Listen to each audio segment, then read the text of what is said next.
Thank you all for attending this session on tests will give me the answer. Just a quick review of what we learned here. In our first case, we saw a patient with a paraneoplastic retinopathy, and the symptoms, as the panel pointed out, of hemerolopia and nyctalopia should really prompt a closer look at retinal structure and retinal function, and you can do this with an OCT and an ERG. The rapid pace also of the profound vision loss with the relative paucity of findings should make you think more about a process in the retina as opposed to an optic nerve process. And it's important in these patients to really communicate with oncology because a lot of times they don't understand the importance of having a very complete workup for what may be a very minuscule neoplasm. I think the message that's been echoed all day is always review neuroimaging for accuracy. And again, if you don't feel comfortable reviewing it, at least call that radiologist and ask, did you look in this particular area for a lesion? Because if we guide them, they're more than likely able to find the lesion that they may have missed the first time around. And then another adage, which I think also repeated itself quite a bit, was if the test does not fit, repeat the test. In this case, there was a false positive NMO, and simply because that particular type of NMO is not as specific as the other tests. And again, inconsistencies in the examination and testing, as well as the sunglasses sign, shouldn't be ignored completely, and they may want to prompt you to just tailor your examination to be a little different than the average examination that you do. In the next patient, we basically had someone who had bilateral, sequential, painless vision loss. And as Dr. Buse emphasized, it's the lack of pain that should always make us think twice before making that diagnosis of typical, at least, demyelinating optic neuritis.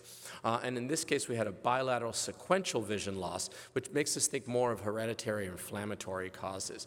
And again, the lack of a family history, as Dr. Arnold pointed out, does not make LHON any less likely, as the majority of our LHON patients do not give us the family history that we'd like to hear.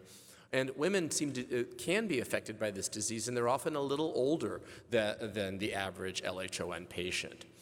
In the next patient, we had a red herring, so to speak, or red disease, because we saw an optic disconfiguration that led to an abnormal OCT. But we should always keep in mind that the configuration of the nerve, that is tilt, that if the patient is very myopic or very hyperopic, it's going to affect the way the OCT reads that nerve and that nerve fiber layer. And just like we're always used to looking at the parameters of a visual field to see if it's a valid field, we need to get into the habit of looking at the parameters of the OCT to see if it's a valid OCT as well. And remember that the disc area, as Dr. Carden pointed out, can really help you differentiate physiologic and pathologic cupping. And finally, we had the age-old question of, does every overweight woman with a headache have IIH? And what we can see here is that an isolated empty sella is actually a normal finding in many patients, and that in the absence of papilledema, it actually doesn't necessarily correlate with elevated intracranial pressure. But when you have, as Dr. Buse pointed out, papilledema, it can be a very important sign that will lead you down the next step of the path, which is lumbar puncture. As Dr. Arnold pointed out, drusen often show arcuate bundle defects, so this doesn't necessarily help you differentiate between glaucoma or elevated intracranial pressure, as they also show arcuate bundle defects. But the utility of a lumbar puncture in the absence of papilledema is usually quite low to determine whether there's elevated ICP. So let's move on then to the point-counterpoint discussion question, and we're going to poll you one more time. And this was, OCT can predict visual outcomes in patients with optic nerve disorders. Yes or no? Did the panel discussion sway you in any way?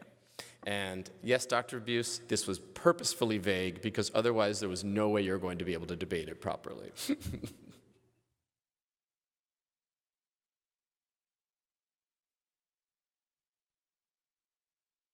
And so we had actually quite a bit of change in people's opinion. Before, it seemed most people felt that it was not predictive, and now actually we switched to the majority feeling that it is predictive. So very good, a very good argument for the pro team. The pros actually seem to win on this one. And so with that, We're going to conclude this year's Neuro-Ophthalmology Subspecialty Day. I want to thank our panelists. I want to thank all of our speakers. I want to thank all of our moderators for putting this all together and for keeping everyone on time and making this a very excellent learning experience for everyone here today. So thank you all very much for your attendance. We look forward to seeing you in 2021 for the next Neuro-Ophthalmology Subspecialty Day.